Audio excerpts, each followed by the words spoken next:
Сабырсыздың өкініші. Өзіңе жеткен хабардың анық-қанығын тексеріп алмай іс істеудің артында үлкен өкініштері болып жатады ғой. Ертеректе бір жігіттің иті болыпты. Әйелі ол итті жек көріп ылғи де күйеуіне жамандай береді екен. Бір күні күйеуі отын жарып, әйелі далада кір жуып жатады. Үйде сәби қызы шырқырап жылайды. Байлаулы тұрған ит қатты жұлқынып, шынжырын үзіп, үйге қарай ұмтылады.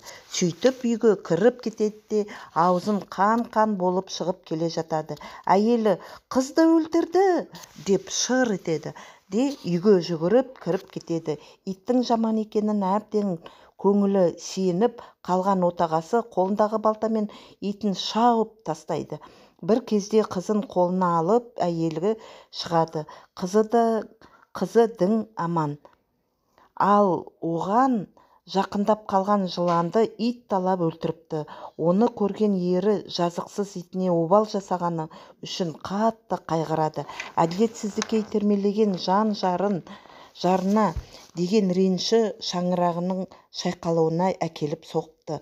Бұдан біз ақпараттың үздіксіз шабуылы адамның пікірін өзгертіп тынатынын әрі ашу үстінде шара қолданбау керек екенін білеміз. Адамның ең қуатты қаруы сабыр. Бірақ оны біз сабырсыздықтан аузымыз күйіп болып бояуы сіңіп болған соң еске алатынымыз қандай өкінішті.